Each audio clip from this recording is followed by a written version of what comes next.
পাইছি একটা যেটা মত বিনিময় বা নিজের স্বাধীনতা জিনিসটা পাইছি এরূপ পাইছি এরূপ অস্বীকার করতে হলে না আগে কথা কইতে পারি না সে কথা কইতে পারছি স্বাধীনতাটা পাইছি তো আপনারা সাধারণ মানুষরা খেটে খাওয়া মানুষরা পরবর্তীতে সরকার হিসাবে কাকে চাচ্ছেন এবং কাকে ভোট দিলে আপনারা সাধারণ মানুষরা নিরাপদে থাকবেন? ভাই আমাদের আমরা যে কথাটি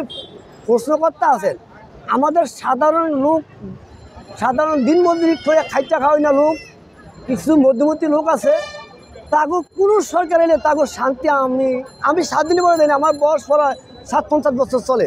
এত বয়স কমালা মানুষ আল্লাহ দুনিয়া তো লয়ে গেছে তাতে আমি দেই না ভাই শান্তির জিনিস গরিবের সাধারণ রিক্সাওয়ালা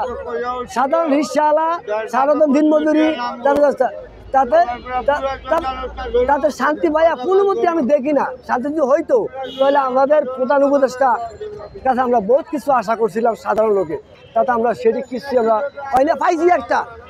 যেটা মত বিনিময় বা নিজের স্বাধীনতা জিনিসটা পাইছি এরূপ পাইছি এরূপ অস্বীকার করতে হলে না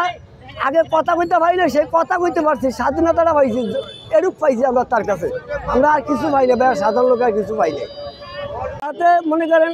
এরা নির্বাচন করবো এরা তো দল অধিকার আছে নাগরিক অধিকার আছে এরা দেশের প্রতিনিধি করবো সাধারণ লোকের খেদমত করবো করুক তারা উপদেষ্টা থাইকে তারা নির্বাচন দিয়ে তারা আবার ইয়া করবো এটা পুনমুক্তি কাম্য না তারা পুরোজন মতো তারা উপদেষ্টার তনে পদত্যাগ করে তারা দল গঠন করুক দল করে তারা নির্বাচন করুক জনগণের ভোট দিতেই পারে এটা অসন্দেহ কিছু না জনগণের মধ্যে সুস্থ ভোট হলে জনগণের ভর্তি করতে 5 মিনিটের ব্যাপার না আর কিছু বলবেন